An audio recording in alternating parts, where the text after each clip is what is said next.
Welcome,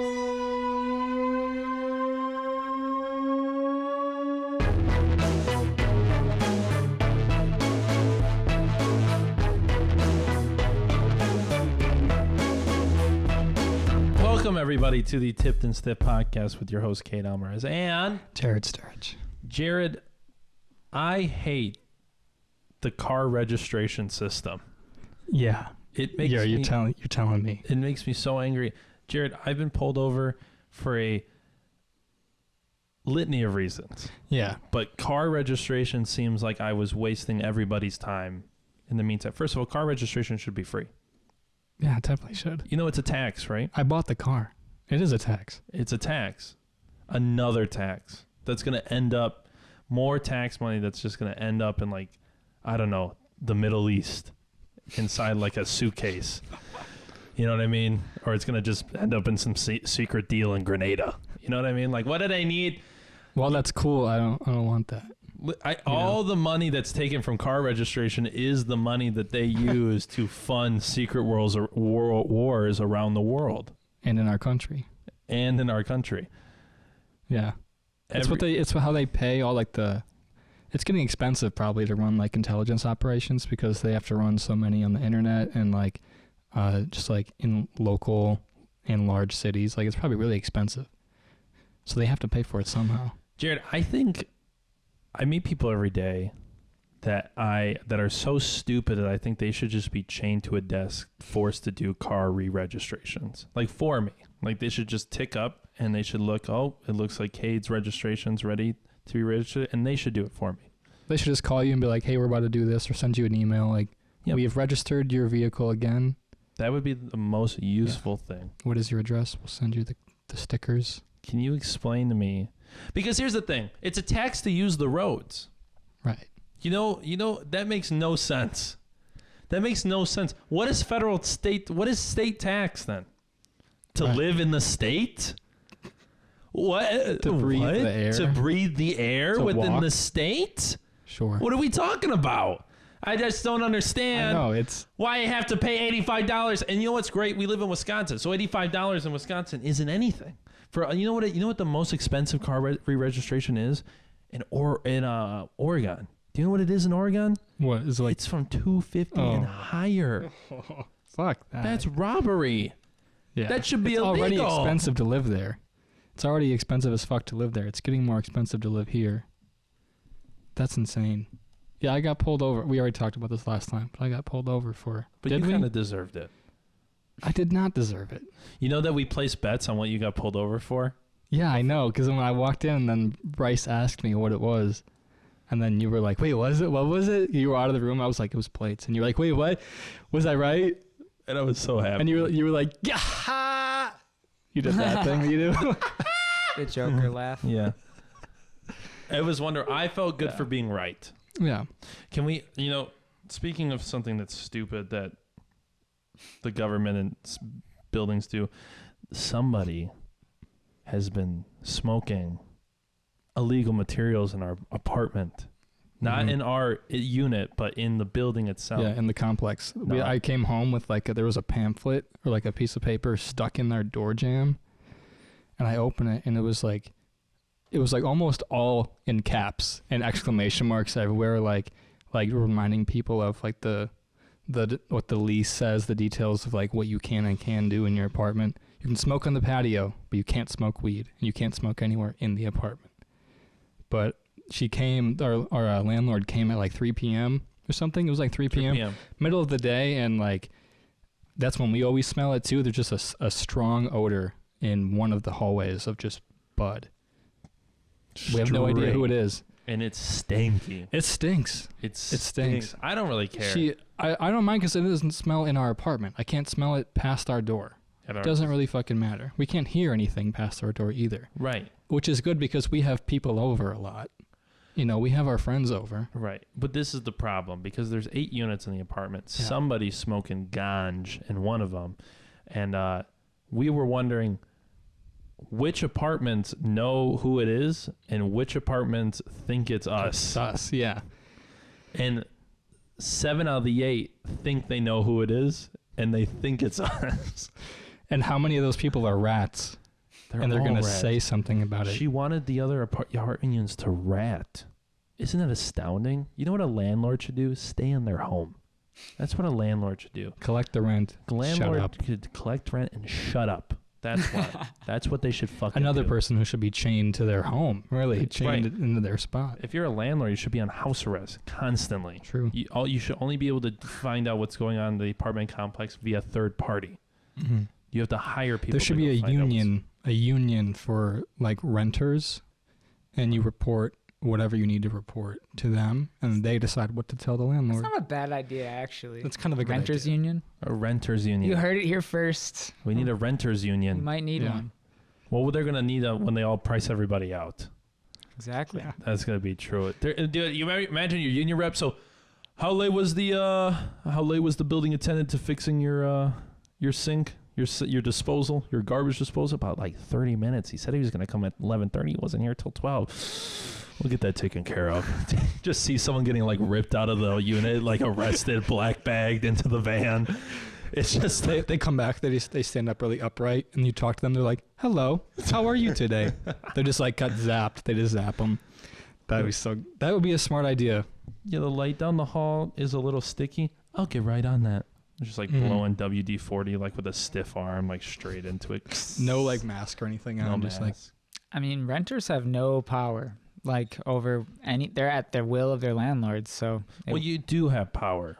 It's just none of it is legal. Well, exactly. But that's the catch now. Is they're waiting for. I'm waiting for people to admit that our only power as renters is like semi-legal or completely illegal revolutionary behavior. Right. What is what's it called when you go to a home that's like you don't own? Squatting. Yeah. See, if they want us to pay, if you don't want to pay rent, just squat. Yeah. Just stay Squatting's there. legal. if you could somehow organize, people when their leases end to squat all at the same time and have like some sort of collective, Squatting. bargaining thing. Eventually, it won't be as sustainable for them to keep paying for the lease of the building, which they would pay for with the rent. Then you That own they the just have to. building.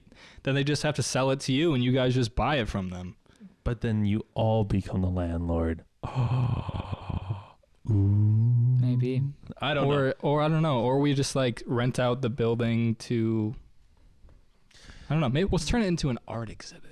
Yeah, every liberal millennial is like, let's like just turn like apartment buildings into like art exhibits with like performances and like paintings and people reading poetry, and it's like there's nothing you do has any importance in that. Yeah, that's really gonna help. all the art you make sucks. You know what? Poetry isn't even real art.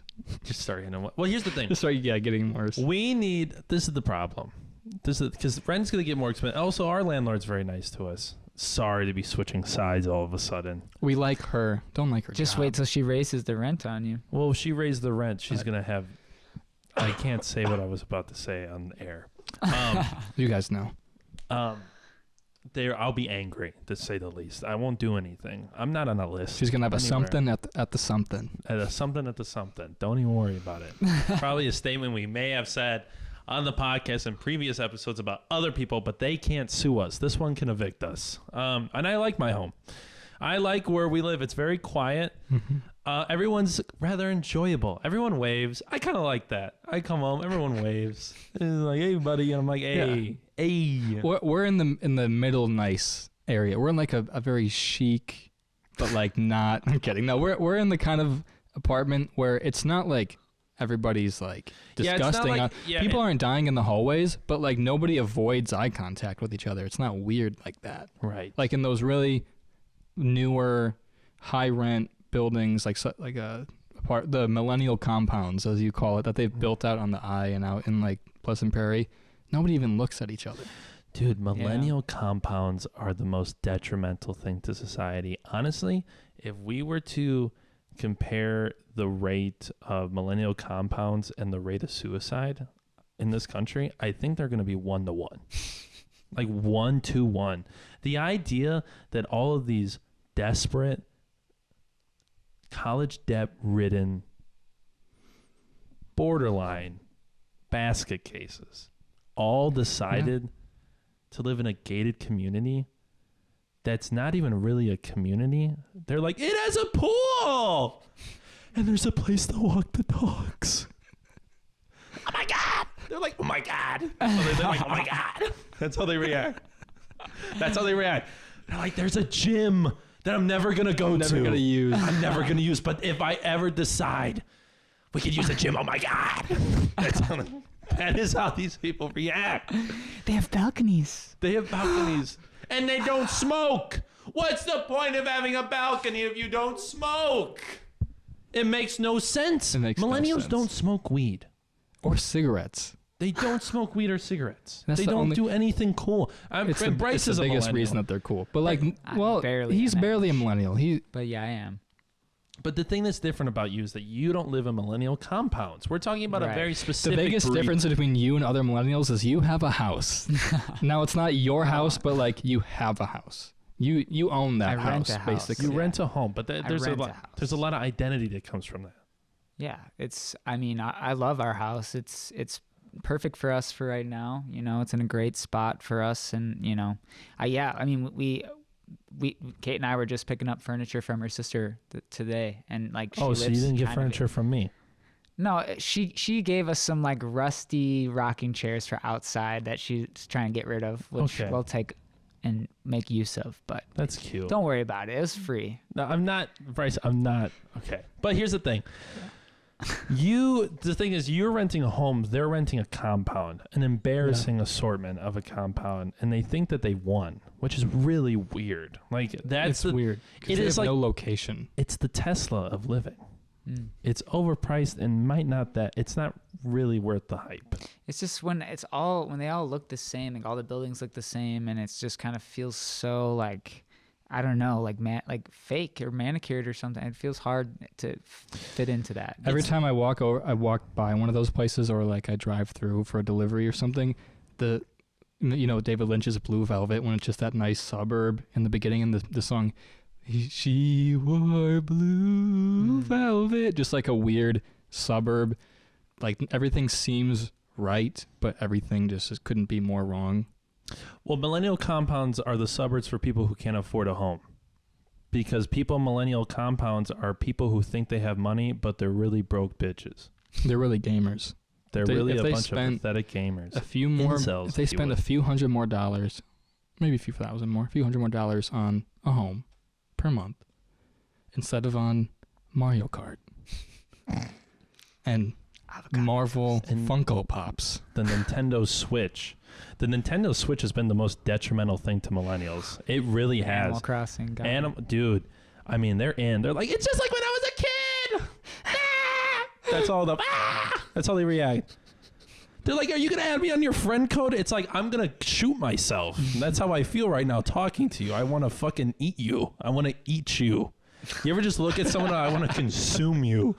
The energy that God has given you would be better spent on me. I look at them like they're fast food. They're like fast food. Like, it's not going to fill me up like nutrition-wise, but it's going to fill me up. Right. It's going to fill my tummy, and I'm not going to have to eat for another day. And you can't eat the brain because it's going to be like chewing on putty. Like, it's really salty. Remember when you're a kid, you put Play-Doh in your mouth? That's what like their brains are like. Like, it's a little salty. You're like, you spit it out. They're just living in that fucking compound. All the little lines that were in their brain are all smooth now. They've been looking at that TV screen with the fucking light coming in from the balcony again that they never use. Oh, so have you ever been to these millennial compounds? They're all shit. None of them are great. I used to clean them. I used to clean them I used to spend 2 hours cleaning these apartments, and I get paid $175 a pop. Damn. All right. That's pretty good. I want $175 a pop. Well, how many could you do a day? I could do 2 to 3. Okay, that's nice. That's a decent living. I was part-time. I didn't give a fuck. It's great. I was in high school. Or no, I was making the transition through school. I didn't care. Great money. But I would go in it. I would go up to like all the cupboards and like open them and hear the squeaking. They were just built. And I would pull on it, like put my weight on it, and like it would start like really creaking. I'm like, wow, these are all made of cardboard. These are all cardboard homes. And all these little, they're like, but it's close to the eye. and I can go to games to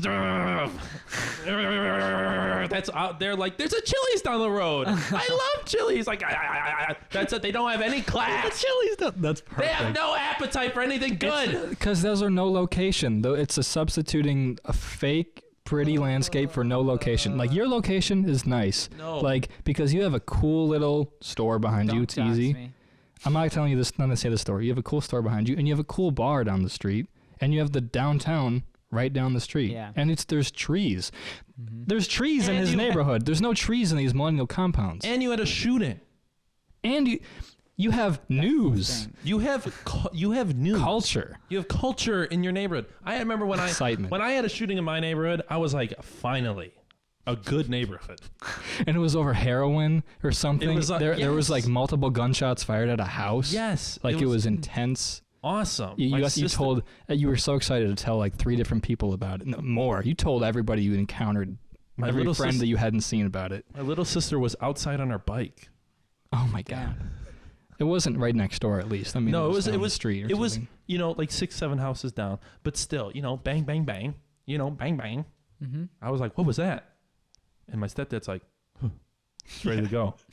You know what I mean? And I was like, bang, bang, bang. That's not a big deal. That's culture. That's what a good city is. See, this is live. This is what people don't understand. Yeah, it's the hustle bustle. Everyone is hurt. We said such silly things on this podcast, Sure. but the thing is, we come from a place, and that's it. That all that needs to be We said. come from a place. We come from a time and a place. And who can't say we come from a place is the millennials in the compound. who will try to end our careers? Yeah. because they're losers. They come from a gated. Did you know that 7 million Americans live in gated communities? And 7 million Americans will be made into slaves when I take office. Oh my God. You can't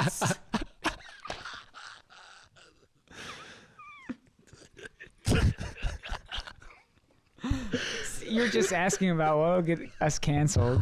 How is that cancelable? How is that? There was nothing. There was literally, it was only class motivated. There was nothing else motivated about. Who is living in gated communities, Jared? I bet you it's 95% of them look like me. They're Hispanic? God damn it.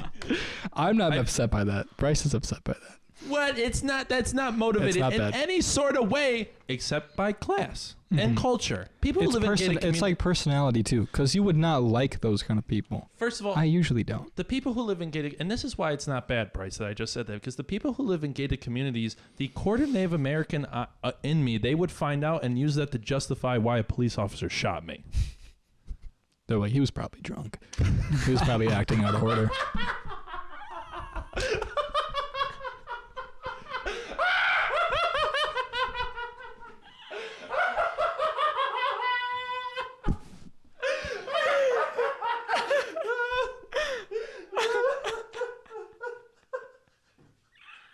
There's a lot of nuance to this conversation that we're having today. There's no nuance. I mean what I say. Oh my God! But we're not. What are we wrong? Are we wrong? There's nuance to what we're saying. Yeah. There's a In lot this of nuance. space, we are outside of anything at all. Like in this space, we're outside of like any demographic for the most part. Real people know what we're talking about. Yeah. Real people know what we're saying. That's what the interesting thing that's going to be the hardest to tackle on this podcast is as we, grow, as the TikTok grows and everything grows bigger. The people who listen to us are going to be real people, or they're going to be motherfuckers. That's what they're going to be, motherfuckers. A lot of them are ladies too. And God bless. There are a lot of ladies. And God bless. Yeah. You know what I mean? I want everybody to listen. I don't know what walk of life you come from. We're going to have all sorts of people. We've already had all sorts of people on this podcast, and that's the goal. Because that's the thing. They're going to be like, you remember when he said that thing about making like a bunch of people slaves? It's going to be twisted around into some weird like, he's alt-right now. Even though it was like a very leftist thing of me to say. But It was also pretty- totalitarian. It was pretty early in the show to become alt-right, to have to switch to alt-right. I mean, episode 150, we can make the change.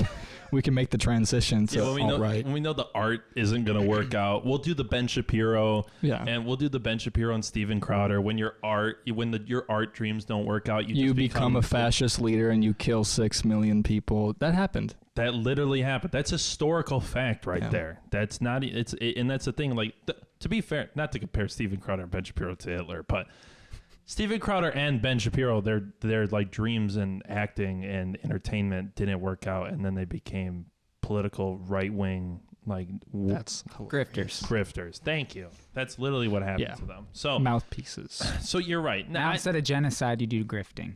Exactly. Don't say anything. And the thing is that, like, that's the thing that, and we're, this is going to be the podcast of principles, because we've said a lot. And the thing is that it's been on my mind a lot. You know what I mean? Because I want a career, and also someone reached out to us recently to have an episode pulled. They did. From the podcast. They want their episode pulled. Not because of us. They just feel like, and they feel like it might not age well in 40 years. And that's fine. They're probably right. What do you think about this one? What do you think about this episode? Actually, every year you add another 40. Like, nothing 40 years ago works today. Of course it's not going to be good in 40 years. But if you don't create an identity around you, that's not like, hey, I understand through the realm of us trying to get funnier and the things that we tackle, the topics that we talk about. Yes, we have said some, wild things about some very serious topics, but because this country is absurd, right?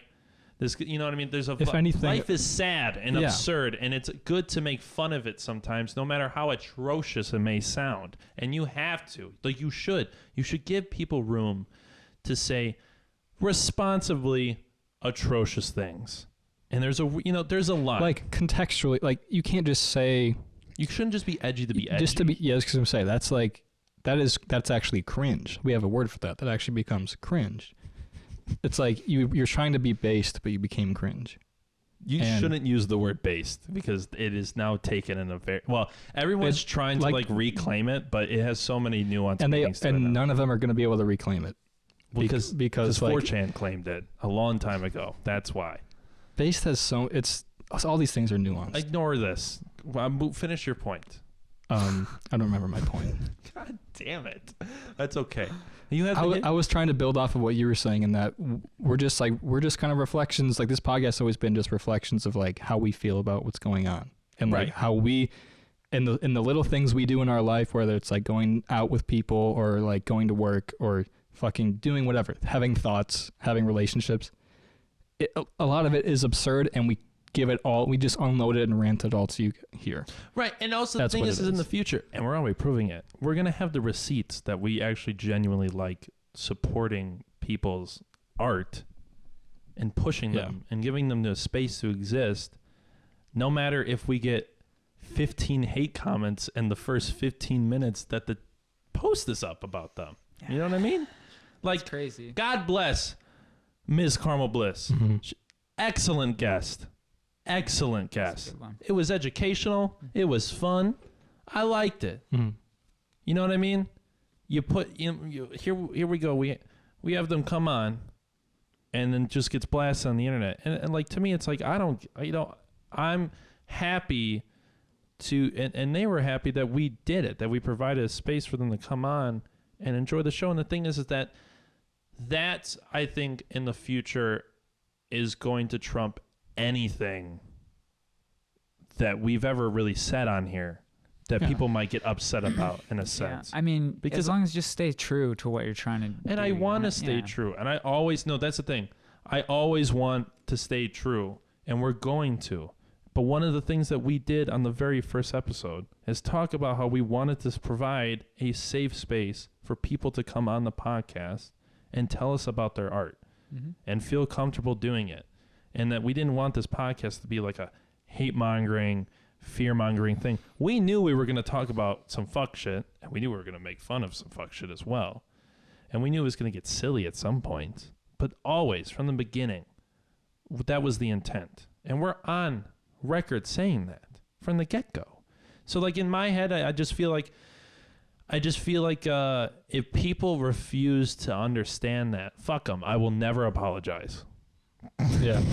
At the end of the day, it's like we're already defending ourselves now, and no one's even attacking us. Right. and there's an invisible enemy in our head that we've seen other people get attacked by. Right. And like, it's the culture, the atmosphere feels unsafe for, comedy, I guess, in a way. It also is. It like But isn't. it's not. It is and it isn't, because like what those people who get attacked and let themselves just like freak out and melt down about it is that if they had been better at like ensuring that like whatever honesty that they have to bring to the table or want to bring others into or let others express, it wasn't there. Right. Like it wasn't there, and it was just like a hollow piece of entertainment. And it was but a lot of the comedians or entertainers that we see get canceled for saying something like are some of the most on record like greatest people, helpful people, like just welcoming people in general, like in real life. If there's any comedian that's out there who has a huge following and makes a shit ton of money, who's doing fine, who's been canceled like 5 times, one of the greatest, will go down as one of the greatest comedians of all time, it's Tim Dillon. Tim Dillon has said some of the most horrendous things I've ever heard on a podcast before in my life, and just walks away. Just walks, like, does not give a fuck. Like, just because that's it's weird. Like, the internet is a bunch of subcultures. Like, you have to build, you almost have to build a fan base of people who get what's going on. Like, if you build a fan base of like, we're really like progressive and we always want to be this and blah, blah, blah, and you're not swearing and you're not really going anywhere edgy and you're not really talking about anything and nuances about anything, you're just kind of going with the flow. Your fan base, the moment you step out of line, is going to kill you. Yeah. The moment you step out of line, you define that box further and further as that you go. Exactly. You don't let it have room for any other for the natural evolution of just how life is, how in this country it is. Like it can't stay that way forever. Like it's not. You have to graduate at some point from just talking about what you've known to be like whatever ideology or belief structure you have, like it will evolve. You know, you can't keep it in these clean little boxes. Right. Because then you'll get mauled by the people who you've like trained to think like that with you. What is on your mind? You're smirking like crazy right now. I know. I just keep thinking about what was said earlier. It was so funny. About what? Nothing. We'll be fine. We'll be fine. We have always been fine. Well, that's the thing. If we're not fine, we'll just make people believe pay for it. We'll make people. They will be fine when we're done. We got dirt on people. Don't even worry about it. I will blackmail. Dirt for dirt. I do not care. Sangre por sangre. I will do some dirty things for what I want. We should talk. Speaking of dirty things that we do for the things we want, we should officially talk about the music. Let's do that because it's time. It's time because it's coming very soon. Yeah, I'm coming very soon, and you're coming very soon. We're all gonna come at the same. I'm gonna make you come. We have music coming out. Yep, a single and then an album. We have 3 singles coming out. Oh, we're gonna do 3 of them. I thought we were only doing 2. No, we're doing 3. Shit. Okay, cool. We might only do. It doesn't matter. We have music coming out. Music coming out. Yeah. What is the group called? It's called Cult for Sale. Cult for Sale. 4 as the number, not as the FOR. Yep. And there's more coming soon with that. FOR or FOUR? FOUR. The number. But it's the actual number, Bryce. Cult for. See, this is why we slowed it down and explained. And this is why you're here to ask different questions. Okay. Thank you, Bryce. It's Cult for Sale. And through the help of the lovely Case. A lot of people will actually be involved in I this think project. first and foremost, through the help of the lovely Case, we've been able to actually get this thing on the road. 1,000,000%. Yeah. Absolutely. Well, it's interesting because only more people have jumped on the boat to kind of do some stuff. We've had so many people work with us at this point. It's been amazing. It's been a longer than a year-long project. But to be fair, that first like 6 months, we didn't know we were doing because we had to learn a whole new DAW and then learn again how to make the music that we're making. So we had to figure out what the music was going to be, like what kind of music it was going to be. And it fell into this weird electronic hip hop rock thing. Yeah. But it's very heavy space. It's different. It is different. Like when you listen to the songs, it's not. There's influences for sure, but like it's not like you probably haven't heard music kind of like this in a while. It's new, which is cool. That's what's the one thing I really like about it, is that it feels newer. It's a lot of like new spins on old stuff, and it's a lot of just new stuff, which I really like. I like making modern music. In a sense, I just want to make. I was we were in a band together, and I was looking at old pictures of us when we did photo shoots. I was like, man, we look like an indie band. We're like, yeah, we're gonna be an indie band. Oh my god, we're gonna be an indie band. That was us. We looked so cute in our little outfits, our little flannels and our jean jackets. And I was with someone the other day. We were by the Kenosha sign that's right down the street from here. And they were like, oh my God, should we take pictures in front of the Kenosha sign? And I was like, I took pictures of the band in front of the Kenosha sign. And that was the basic indie Midwest band. Right. Yeah. We can't do that anymore. No, it's not really the thing. I mean, we couldn't do that. We don't have a band. No, we have a group of felons.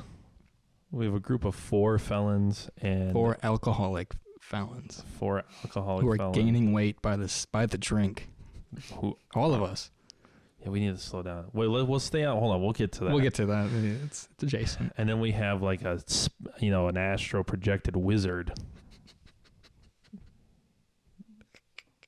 That's like the group, like 4 alcoholic felons and dude, it's like the Ninja Turtles. Case is Master Splinter. Case of producer is Master Splinter, and the 4 of us are the Ninja Turtles. We went through this the other day. We did. It really did work I was out. Like, who's the tall blue? Who's the blue guy? The tall blue guy. Hold on. We went through this. Did you write it down? Yeah, we need to phone a friend here because we came up with this. The 2 other people who are part of this, we can get into that, right? You think we can say the other people? Yeah. Yeah, you guys know one of them, Young Davey. Young Davey.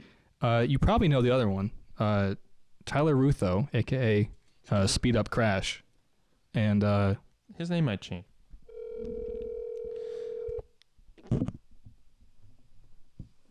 Yo. Ethan, you're on the podcast. I'm on the podcast. Ethan, Case is Master Splinter, and out of the 4 of us, which Ninja Turtle are we? Oh, we already went over this. I know, but I forgot what it was. You're Leo. Jarod is. I'm Mikey. Tyler's Raph, and Jarod is Donatello. Fucking. That's what it Donatello. was. Yeah. That's what it was. That makes so Wait, so much you're sense. so Cade's Leo. Doesn't it? It always does. In a dynamic of 4, I promise it always makes sense. And you said, what am I again? You're the blue. Is he he's a saying Leo. that this principle applies to any group of 4 people? Yes, he's saying this group. Can he expound on that a little? Can you expound on why it works for every group of 4? It just does. I don't know. Like every single time there's a group of 4 people, like friends though, like they have to have a dynamic between each other. But like, I don't know. Sometimes not even. But like when there's when there's a group of 3,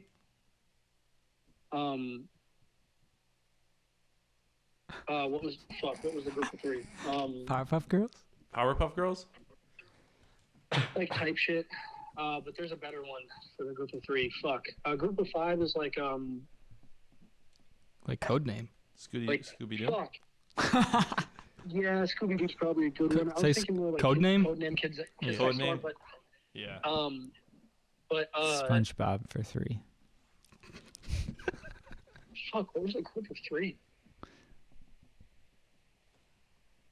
What's a trio? Yeah. Is it SpongeBob? Who in culture is a good trio?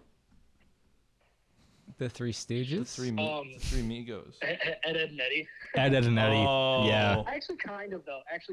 Like in a less like serious way, kind of. Like The brain, the dummy, and the scammer.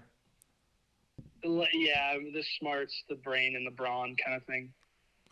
Right. Or like the tech the brain and the brawn, sort of the leader, the brain and the brawn, maybe. Yes. Yeah. Yeah. The leader of the But brain. I'm not really a Ninja Turtles. I don't know anything about Ninja Turtles. So like, what is each person like? I don't get Bryce doesn't know anything about Ninja Turtles. He doesn't know what each character or why they're special. That's why he wants. That's more what he wants. It's the leader, the tech, the tank, and the goof. And who's who?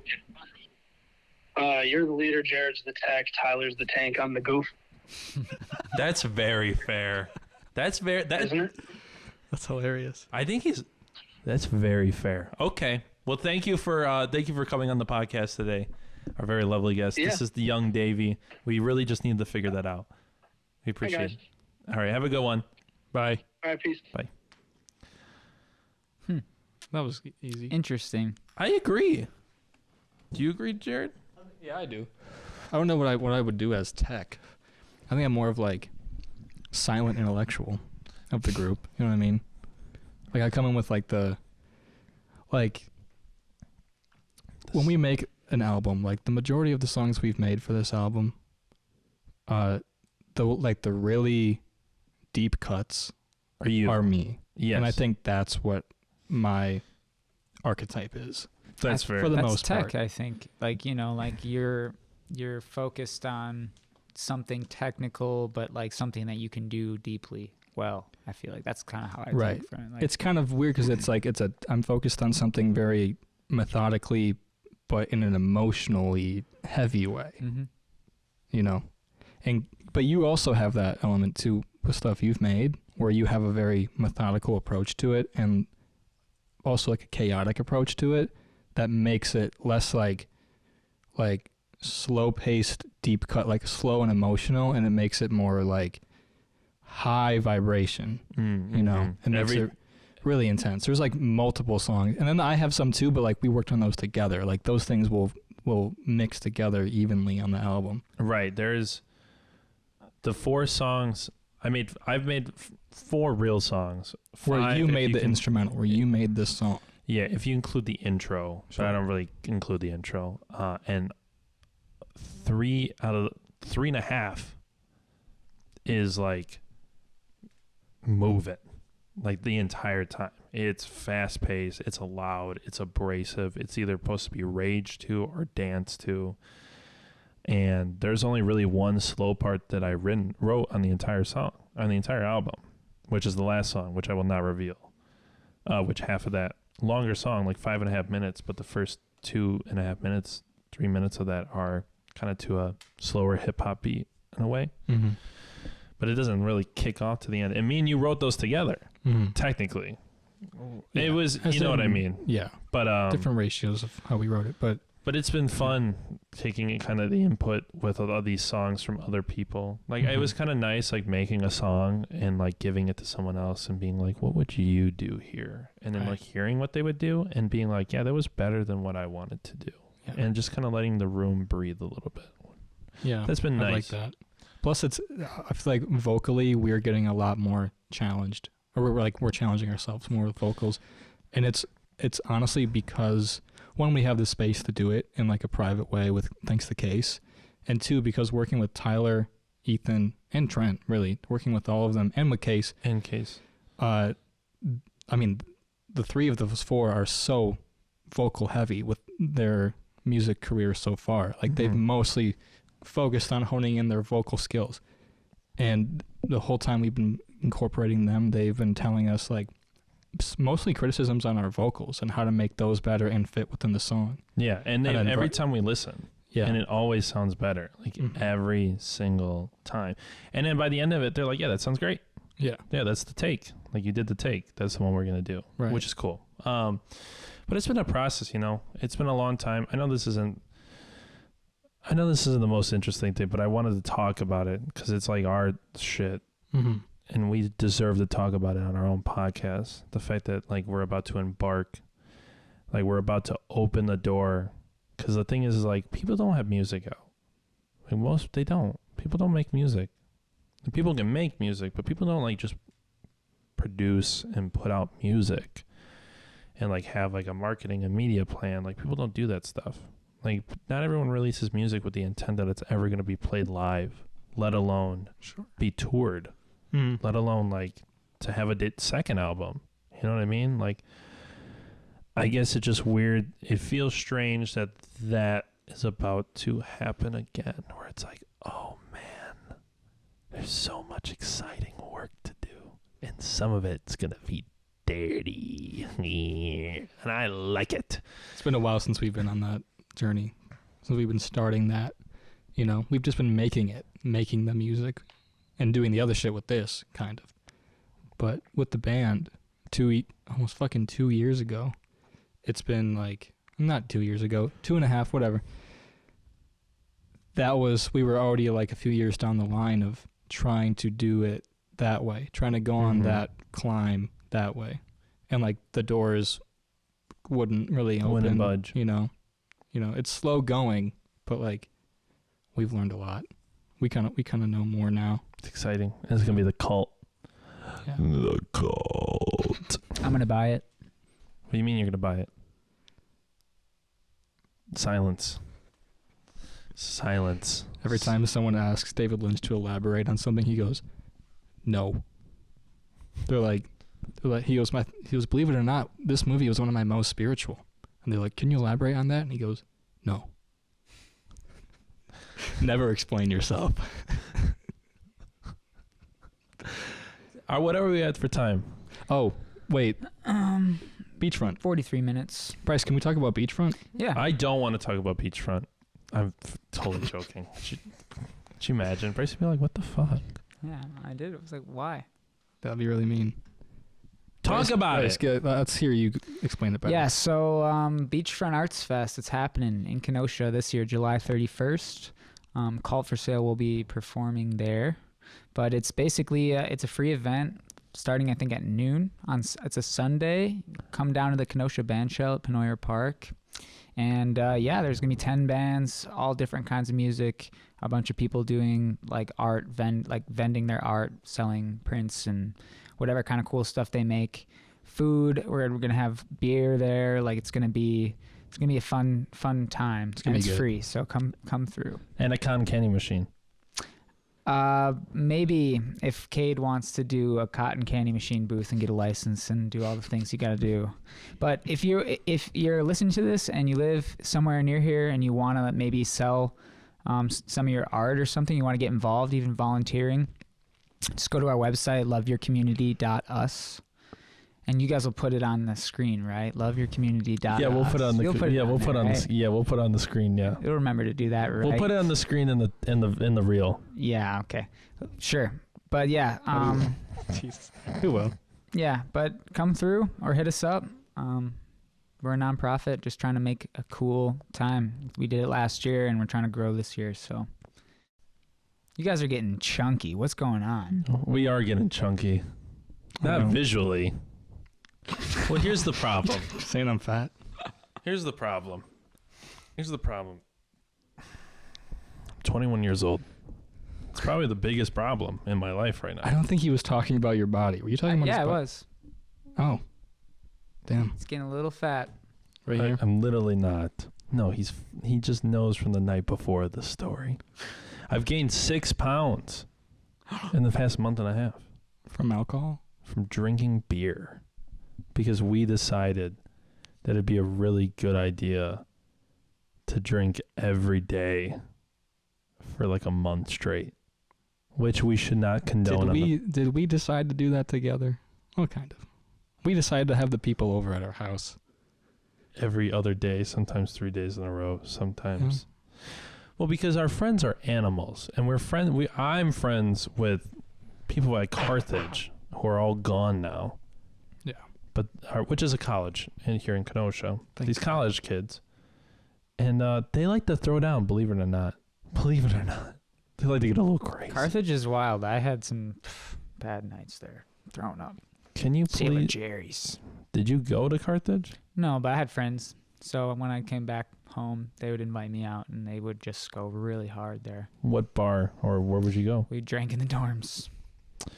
Damn. Yeah. I've seen God a few times in a college dorm. I'm going to be real with you. I can't deny that. College dorm is one of the most dangerous places you can be in the ripe age of 18. Hellish. I genuinely don't understand why they allow you to do it. It's that intense. Yeah. College dorm in America is the epitome of existence. It is a, demoralized, absent, voidal, almost religious realm.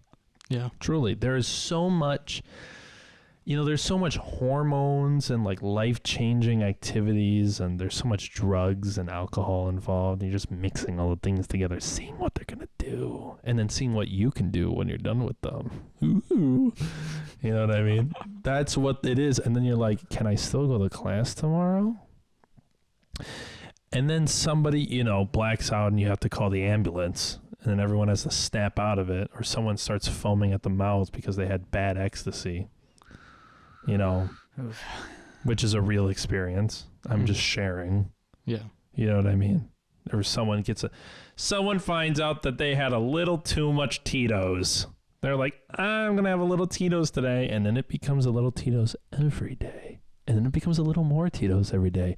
And then by the end of the second semester, they're an alky. Did you learn your limit in college? Surprisingly, no. Okay. Aren't you impressed by that, Bryce? You weren't there long enough. Oh, That's true. You should have given it another year to find your... I'm just saying. I mean, when Substance you limit. turn 21 in college, then you go to bars all the time. It's tenfold expand. Bryce, I remember one time when I came back from college and my mom pulled me aside because she said, we found the handle of Fireball that was underneath your bed. The handle. The big jug that you can go through. Mm-hmm. She's like, it's fine, just be safe. That's what she said to me.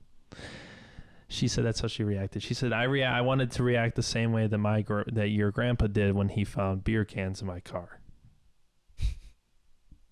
Which was, maybe you should throw them out. Right. It's no, you instead of hiding it under your bed, you put it in a drawer. Because the next time I came over, we were doing the podcast, and they were in a drawer. I literally took out the drawer, my desk drawer. It's a giant drawer, and there was nothing in it except a giant handle of Tito's just ready to go. One of the most dangerous things. Yeah. One of the most dangerous things. Yeah. Yeah. That's the thing. That's the thing about the college. It's amazing that, I did find my limit. I did find my limit in the town that I was going to college in.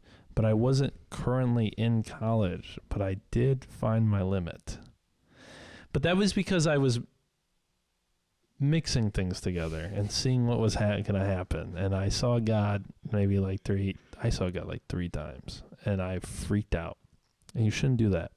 And it affected me for like 2 weeks afterwards. It affected you for a lot longer. You couldn't do anything adjacent to that for a while. Did you run from God?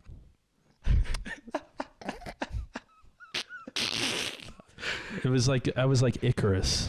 I flew too close to the sun, and my wings were melted. That's really what happened. That's what's supposed to happen. That's why the story exists. Can you knock it off while I tell my story? I'm just talking about God. You brought up God. This is the thing, because that's the thing. That was my limit, because I remember going to work after a rather traumatic event had happened that involved things I can't say on the podcast yet because family listens to this. I was drinking too much, guys.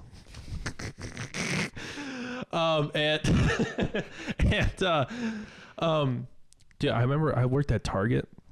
When I came home, dude, I was like, fuck, I have to go to work tomorrow. And I was just like, not in a good headspace.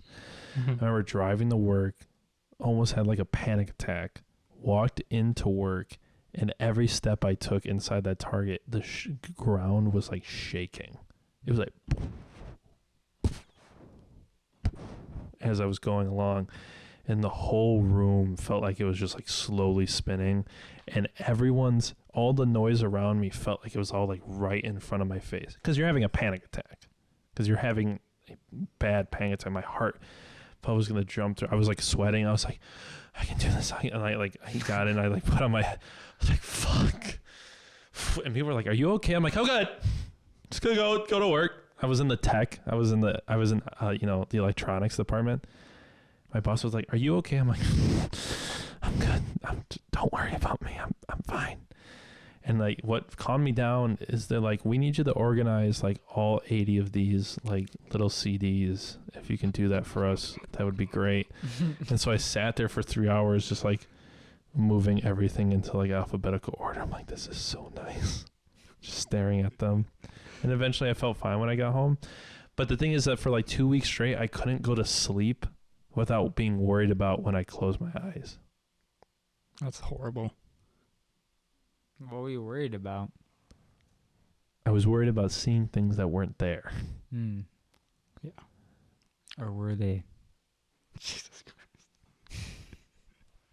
Running with the devil. That's all that reminds me of. Where are we at for time? We got like 7 minutes left. But no, that's what I mean, man. That's like a life-changing experiment. That's like a fuck. Yeah. You tease the bear. And you get bit. You might change your habits. You might change like your instincts with Dude, that. Like if you were able to calm down by doing something like orderly that was just meaningless. Do you remember I wouldn't drink with any of you? Yeah, you wouldn't do anything. I wouldn't drink. I would have a sip of beer and start getting scared. Yeah. Because it was altering the way I felt. It would just remind you of that. Yeah. Experience. See, like that's how I felt when That I like trippy tried. experience. Ooh. If you Ooh. could put a little telltale on it. When I took like a really long break from weed, I don't smoke anymore, but like a while ago I was smoking a lot, and then I took a break because I had like just Does your horrible mom anxiety. know that? She does. Whatever. But then I was like smoking CBD because I was like, this will be fine. This won't be like crazy. But just like the feeling that you get from smoking that would trigger the same responses when I would smoke weed and get high. Right. And I would be like, it would take me a moment to realize that that's not what's about to happen. But the initial like 10, 20 minutes would be me feeling like I was about to get like super panicky and paranoid. Right. Yeah. There, it fucks with you. Yeah. I don't, dude, it took me like a year and a half to finally not get to, because I remember for like 6 months straight, I thought about it every day. Every day I thought about it and how bad of an experience it was. Every day for 6 months. And I could only like tell myself, I'm like, eventually it's not going to be every day. It's going to be every other day. Then it's going to be every 3 days. Then it's going to be every week. Then it's going to be once a month. And then I'm not going to give a fuck. Eventually you what wake happened. up and you realize you haven't thought about it. Then you realize know. that you're kind of over it. I came to terms with it. There was a lot of things going on that I had to come to terms with. I think that, because that's what it does. Yeah. It brings things that you don't want to think about to the forefront. And it shows you God. It gets angry. It's gnarled teeth. But it's a facade. Foam. But it's not even real. It's not even like definitely- it's not even real anger. It's not even real like It's real it's emotions. going like, though. you're scared, aren't you? Right. And it's like, why? Why? Just fucking stop and think about it. Yeah, that's what it is. It's pretty much just like telling you, like, you should think about it. Yeah. Why do Or you let go. let go? Or let It's go. a lot of let going. Think about it, then let go. Right. It's a lot of be here now. Speaking of let it go, should we go through some of the albums really quick? Well, I don't know two of them. You don't know two of them. I don't know the middle one as well, but I know the two outer ones. This I want to go one. through this one. Fire. Mac DeMarco's Salad Days. Mm. Defined my 15 through 17. Not this album, but Mac DeMarco, you know. Do you like 2 or Salad Days better between you guys? I like This Old Dog better. Yeah, but like but that was his magnum opus. But between his older ones, what do you guys like? Is this one got Blue Boy on it? Yes. Yeah. I like this Salad. one. Yeah, it's Salad Days. Even though I like Two's 2. great too. Yeah. Oh, wait, 2 or Salad Days better? Yeah. 2. You like 2 better? 2 is way better. I will fight you on that. I'm Okay, not gonna fight. you. Robson It's not gonna fight about girl. music. Sit down by your daddy. I like 2 better slightly than Salad Days only because of Ode to Viceroy. Yeah, that That's the reason I smoke nicotine in my life. That's the reason I started cigarettes probably, which is super dumb. Thanks, Mac. Thank you, Mac. Yeah. But the middle one is morning. the middle album is Tori Moy's Beneath the Pine. I don't know shit about that album, but it's probably good. And then you want to hold up that one for me and I'll go into it.